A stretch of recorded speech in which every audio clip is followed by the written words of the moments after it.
Thank you for the honor of speaking at this very special occasion about the presentation to our Rashtrapati of the first copy of the book, Building a Just World. The book that's being presented is unique in many ways, as is the person in whose honor it has been compiled. It reflects some of the major themes of Professor Dube's life work as a public servant and a public intellectual. On the world economy, on international trade and monetary systems, security, South Asian cooperation, and not just his work as a diplomat, global financial and trading representing India, but as a professor of international relations and as president of the Council for Social Development. And its consequences. It is to Mr. Dube that we owe significant aspects of India's economic diplomacy, while the beginnings of bilateral economic diplomacy might go further back. It was Mr. Dube and a few other pioneers who recognized in the 70s that to be effective, economic diplomacy must also concern itself with the international system and with building an equitable world order. It was this conviction that drove many important pioneering efforts in the UN and other multilateral organizations, which are acknowledged by former UN Secretary General Boutros Boutros-Ghali in his introduction to the volume. Indeed, the volume has an impressive list of contributors, which is tribute to Mr. Dube's sustained influence in these fields. A few words about the book. The book is in 4 parts: A Just World Order, Peace, Security and Climate Change, Social Sector, and 2 interviews with Mr. Dube, where he speaks honestly and movingly about his life and work and philosophy. Contributors from across the globe have come together to write essays relating to building a just world. Some make a strong plea for change in global financial and trading systems and propose alternatives. Some deal with the emergence of China in India and its consequences. There are significant contributions on promoting disarmament and the climate change negotiations. And the social sector essays critique privatization of health services and displacement caused by mega projects. There are sharp discussions on the thwarting of scientific thinking by irrational forces and an analysis of neoliberal policies which come with authoritarian politics and communal mobilization. All in all, the essays here are a timely reminder of the importance of systemic reform and change in the global order, something that developing country elites have ignored for almost 2 decades after 1990. When they got used to an open international trading system, free capital flows, and to relatively high growth rates and high commodity prices. But fat years are followed by lean ones, as we have rediscovered since the global economic crisis of 2008, which continues and is also a crisis of the neoliberal prescription.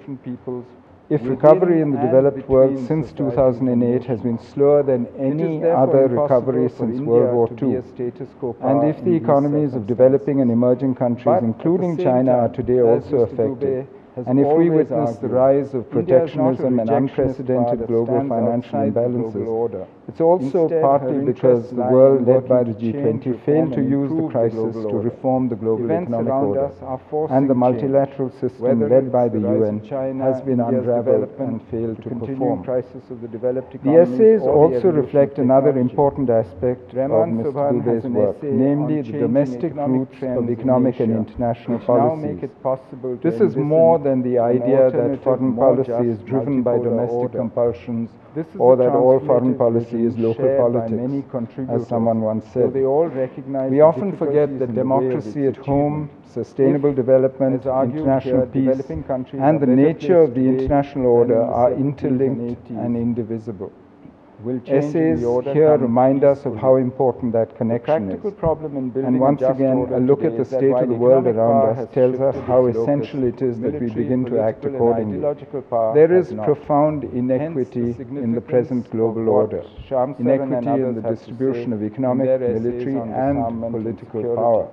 there is inequity in access to the fruits of development and science, and in the enjoyment of security by different peoples within and between societies and nations. It is therefore impossible for India to be a status quo power in these circumstances. But at the same time, as Mr. Dubey has always argued, India is not a rejectionist power that stands outside the global order. Instead, her interests lie in working to change, reform, and improve the global order. Events around us are forcing change. Whether it's the rise of China, India's development, the continuing crisis of the developed economies, or the evolution of technology. Rehman Sobhan has an essay on changing economic trends in Asia, which now make it possible to envision an alternative, more just, multipolar order. This is a transformative vision shared by many contributors, though they all recognize the difficulties in the way of its achievement. If, as argued here, developing countries are better placed today than in the 70s and 80s, how did the rest of the world feel about will change in the order come peacefully. While the scale may be different today, the practical problem in building a just order today is that while economic power has shifted its locus, military, political, and ideological power has not. Hence, the significance of what Shyam Saran and others have to say in their essays on disarmament and security, which are intrinsically linked and critical to building a new order. In any case, positive change in the international system is not the natural or inevitable result of the operation of the market or a byproduct of hegemony. As Mr. Dubey has said, a just world order needs to be deliberately conceived, designed, and brought into existence. That we have failed to build a just world order so far is no reason not to continue to try. And there lies the value of this volume, recognizing his contributions, coming when the UN is about to adopt a post-2015 agenda for sustained development. These are the one additional essay that I would have liked to see in this collection is an answer to the question, are the disruptions, consequences, and discontents of this round of globalization worse or different from those of previous waves of globalization in history? The Indian and Chinese traditions have civilizational frameworks linking Asia with the rest of the world through cultural and economic exchanges. How did the rest of the world feel about for receiving us here? While the scale may be different today, amplified by technology, are there historical parallels to the issues raised in this volume? I asked for this so that we, the re-emerging powers, do not repeat the mistakes of the past that we now criticize ourselves. Strangely, for all the discontent and gloom expressed about the consequences of globalization and neoliberal policies in the book, it left me optimistic. The dominant realist view of international relations and the naked pragmatism of the superpower and putative superpower have little or no place at the policy level for the morality, the decency, the justice, and the common virtues that we expect of each other at the personal or the individual level. The alternative lines of thinking suggested here in this book do have place for them. That is their strength and the secret of their longevity. These are ideas whose time has come when we are in the midst of profound and fundamental change in the world system. With these words, therefore, let me congratulate the editors on their work and on bringing out a volume which should be required reading, not just for intellectuals, scholars, and practitioners, but for the interested layman in India and in other developing countries. And in conclusion, I'm sure that I speak for all of us here in expressing our profound gratitude to our President for receiving us here in Rashtrapati Bhavan and most graciously agreeing to accept the first copy of the book. Thank you. You can appreciate this is the rarest of the rare moments in my life. The first citizen of India has agreed to grace or really gracing the occasion for the release of a book brought out in honor of a common citizen of India. That is that speaks volume of the magnanimity of our President and of the strength of Indian democracy. I regarded this as an enormous privilege. It also reflects his affection for me, of which I have been aware through long periods of my life and which I cherish very dearly. I am, as you can imagine, at this moment I am overwhelmed by a sense of deep humility. And the two lines of the very first poem of Gitanjali of Kavi Guru Rabindranath Tagore come to me readily, and that is Shakal Ahankar Hai Amar Dubao Chokher Jole. I cannot do anything better than that. I am most grateful to Kapila ji for having agreed to release the book. She is the embodiment of what is the finest, the most beautiful and unifying in the Indian culture and in the world culture. She has propounded it, she has added to the knowledge on this, and she is reflects it in the way she conducts her life. My deep gratitude and respect to Kapila ji. I think there can be very few recognitions in life which are greater than that given by your peers in the area in which you work. And therefore, the publication of this book by the three co-intellectuals, if I can use this word, or co-scholars, is one of the greatest honors that I could have received in my life.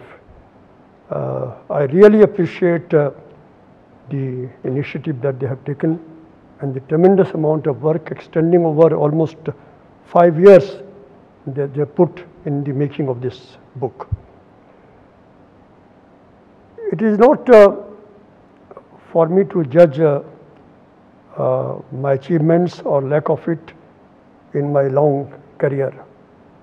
But one thing that I can look back with a measure of satisfaction, and it is that in the work that I have done in my life, particularly as a civil servant on behalf of the Government of India, I have tried to combine service to the nation with contributions to building a just world, which is the title of this volume.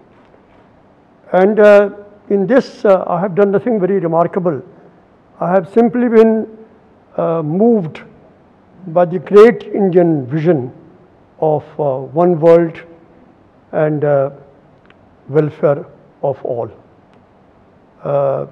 This we inherited, those of us who came to government after the independence, from the leaders of India's independence movement.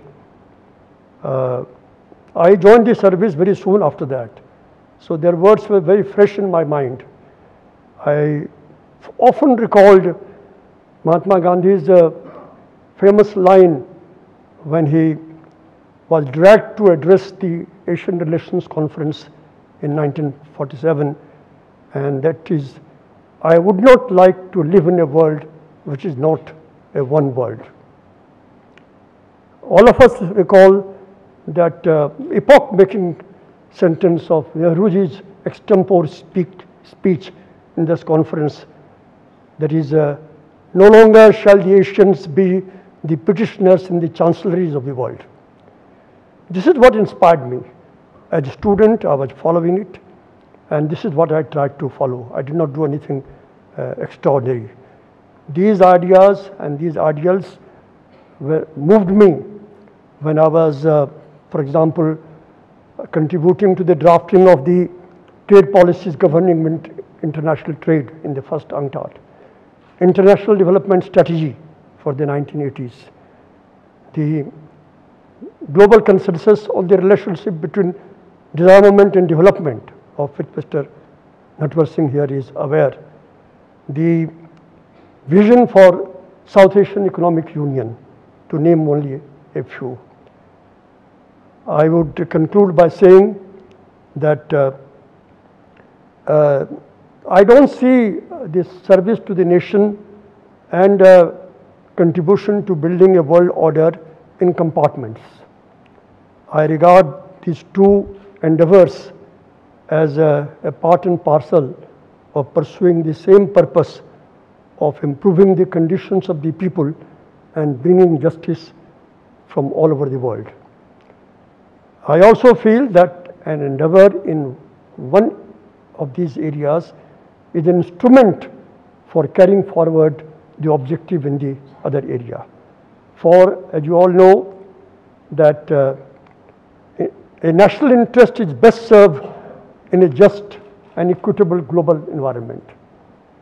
And one's ability to build or contribute to building such an environment depends critically upon the bolstering of national strength. So I do hope that in the coming years, in future, the pursuit of these mutually reinforcing ideas and ideals will continue to guide our national policy and our diplomatic endeavors. Thank you.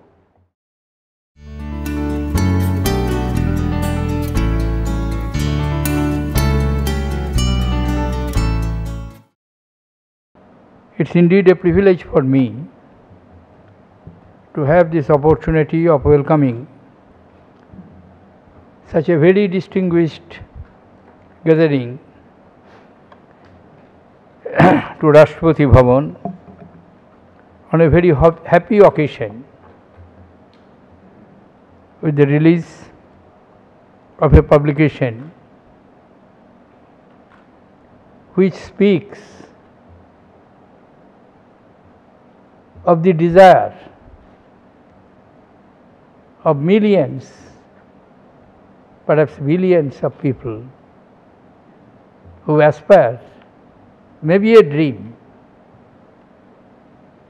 but who aspire to have this dream fulfilled one day, to have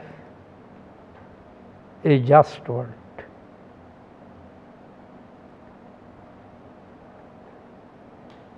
This is a volume in honor of Professor Muchkund Dubey, who richly deserves it. I had the privilege of working with him, as I had many of you who are assembled here this morning in my public career in different capacities. My first official visit to Bangladesh, and to finalize, in fact I put the signature, everything was finalized by the persons like Professor Muchkund Dubey and others. I was then the Commerce Minister, and the agreement which was signed during Mujib's time, that lapsed, and it was the regime of the Ziaur Rahman, I think sometimes in 1980 or maybe 81,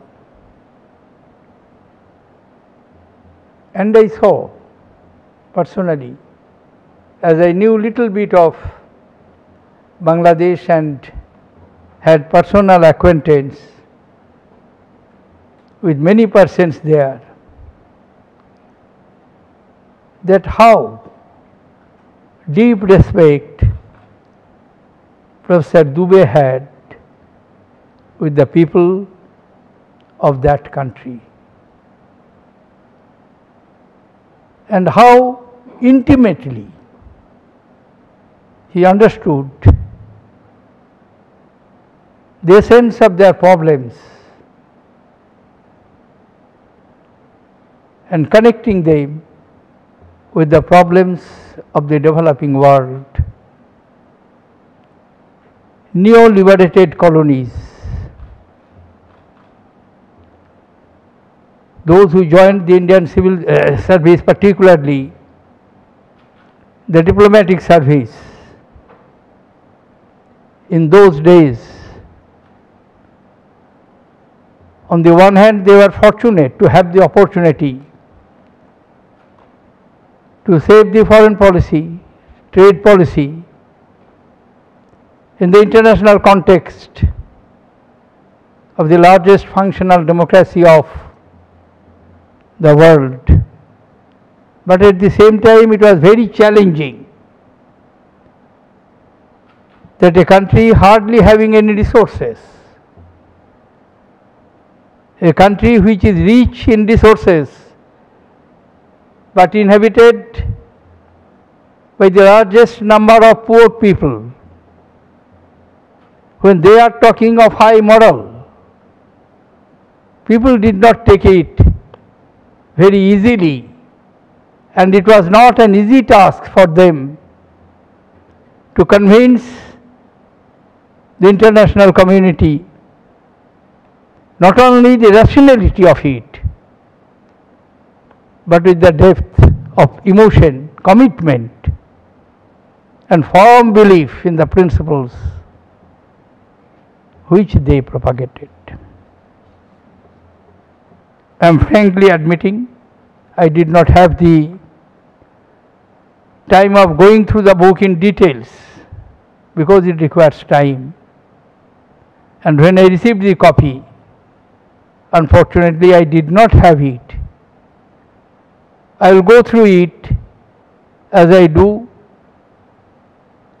and surely I would find not only interesting but also to help me in understanding many of the complex problems of the world today. World is not equal, we know. That's the hard reality we accept every day. And it is not because of us, but despite us. But at the same time, we shall have to recognize that we will have to live with the situation and do our best how to improve it.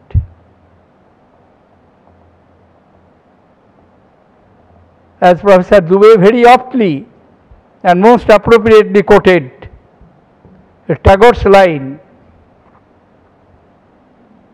in Bengali, and I am also tempted to quote a line, but not from Tagore but another post-Rabindranath Bengali poet, Professor Sudhindranath Datta, who wrote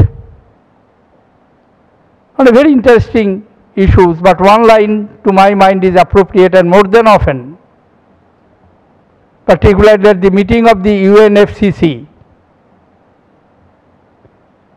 on climate change.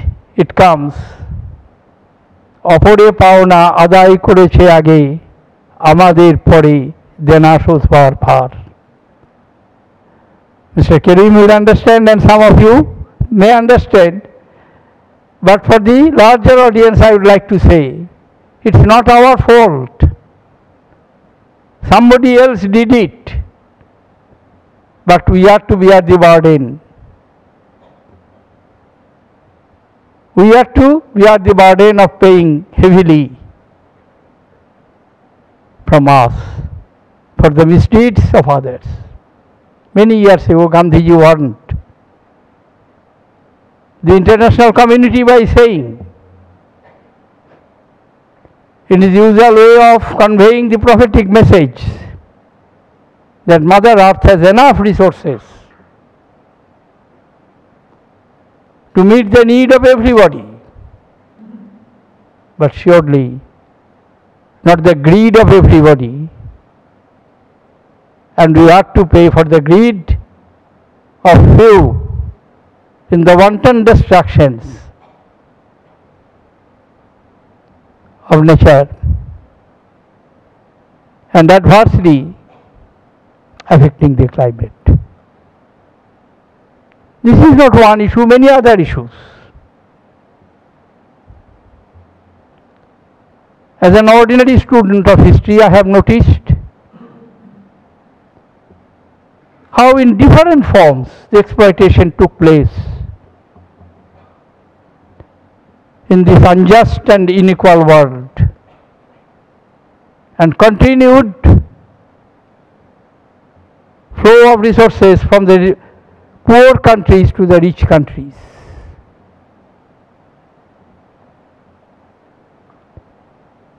Therefore, those who dream of and work for creating a just world, they deserve salute from us, and surely Professor Dubey is one of them. I salute him for his contribution in framing the policies and the contributors of this volume in understanding and appreciating his role and also highlighting the issues which we cannot keep under carpet and we shall have to address it. Thank you, ladies and gentlemen. On behalf of the contributors and the editors of Building a Just World, I express our deepest gratitude to our President for accepting the first copy of the volume. His appreciation of the issues that the contributors to this volume have highlighted makes this endeavor truly worthwhile.